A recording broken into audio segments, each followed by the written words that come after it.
సికింద్రాబాద్లోని UCO బ్యాంకులో psycho హల్చల్ చేశాడు. రాళ్లు కర్రలతో బ్యాంకు అద్దాలను ధ్వంసం చేశాడు. అడ్డొచ్చిన వాళ్లపై దాడికి దిగాడు. కంగుతిన్న సిబ్బంది భయంతో పరుగులు తీశారు. తీవ్ర భయాందోళన నడుమ మొత్తానికి బ్యాంకు ఉద్యోగులు సైకోను పట్టుకున్నారు. చితకబాది కట్టేశారు. ఉద్యోగుల దాడిలో సైకోకు తీవ్ర గాయాలై రక్తస్రావం జరగడంతో బ్యాంకులోనే స్పృహ తప్పి పడిపోయాడు. సమాచారం అందుకున్న పోలీసులు అతన్ని అదుపులోకి తీసుకున్నారు. సైకో దాడిలో మొత్తం 6 బ్యాంక్ సిబ్బందికి గాయాలయ్యాయి.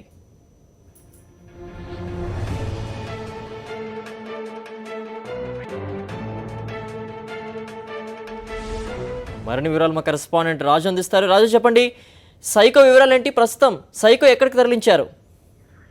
సిద్ధేశ్వర్, ప్రస్తుతం సైకోను సికింద్రాబాద్ గాంధీ ఆసుపత్రికి తరలించారు. అయితే ఒక్కసారిగా ఈ సంఘటనతోనే అందరూ కూడా బెంబెలెత్తారు. బ్యాంకు ఉద్యోగులతో పాటు అక్కడికి వచ్చిన ఖాతాదారులు, బ్యాంకు లావాదేవీలు నిర్వహించే ఖాతాదారులు కూడా ఒకసారిగా భయాందోళనకు గురయ్యారు. ఏం జరుగుతుందో తెలియని పరిస్థితి. ఒకవైపు అతను సుమారు 30 నుంచి 35 సంవత్సరాల వయసున్న సురేష్ అనే వ్యక్తి బ్యాంకు మొదటి భాగంలో వాచ్మెన్ తో గొడవ దిగి తన పైసలు కావాలని చెప్పేసి అడగడం జరిగింది. దాంతో అతను అక్కడి నుంచి అతని తిరుగులాట జరిగిన వెంటనే బ్యాంకు లోపలికి అతను చొచ్చుకెళ్ళిన తర్వాత బ్యాంకులో ఉన్న ఆ ఖాతాదారులను, సిబ్బందిని, మరి వాళ్ళతో పాటుగా మరికొందరిని కూడా అక్కడ ఒక్కసారిగా భయాందోళనకరమైన పరిస్థితిని నెలకొల్పడం జరిగింది. అందరినీ కూడా అక్కడ ఉన్న ఖాతాదారులతో పాటు మరో ఇద్దరికి కూడా వారిపై దాడికి పాల్పడ్డాడు. ఈ నేపథ్యంలో అక్కడ ఉన్న సిబ్బంది అందరూ కూడా అతన్ని పట్టుకునే ప్రయత్నం చేశారు. ఆ క్రమంలోనే తన వెంట అప్పటికే తెచ్చుకున్న రాయితోని ఆ బ్యాంకు అద్దాలను ధ్వంసం చేయడం జరిగింది.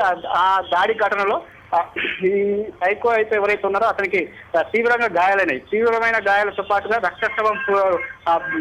రక్తస్రావంగా అవుతుండడము, మరోవైపు సిబ్బంది ఎవరైతే సిబ్బంది పట్టుకోవడానికి వస్తున్నారో వారిపై కూడా దాడికి పాల్పడుతుండడంతోనే వెంటనే పోలీసులకు సమాచారాన్ని అందించారు. పోలీసులు కూడా అయితే ఈ సంఘటన జరిగిన బ్యాంకుకు పోలీస్ స్టేషన్ కూడా చాలా దగ్గర వ్యవధి ఉంటుంది, కూతంత వేటు దూరంలో ఉంటుంది.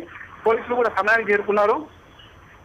అందరూ కలిసి ఆ సైకోను పట్టుకొని కాళ్ళు చేతులు కట్టేయడం జరిగింది. కట్టేసిన తర్వాత కూడా అతను వారిపై తీవ్ర పదజాలంతో బూతులు తిడుతూ వారిపై మళ్ళా దాడికి పాల్పడుతుండడంతో అతనికి మత్తు ఇవ్వడం జరిగింది. అయితే తాగిన నిశలో ఉన్నట్టుగా చెప్పడం జరుగుతుంది. మా వెంటనే 108 సిబ్బంది కూడా ఆయనకి చేరుకొని అతన్ని నిశా దిగేందుకు, దాంతో పాటుగా అతన్ని కంట్రోల్ చేసేందుకు మత్తు ఇంజెక్షన్ ఇచ్చినట్టుగా చెప్పడం జరుగుతుంది.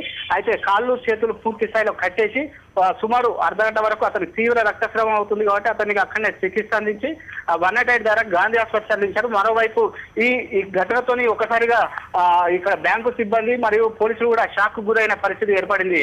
సిద్ధేశ్వర్. ఓకే రాజు.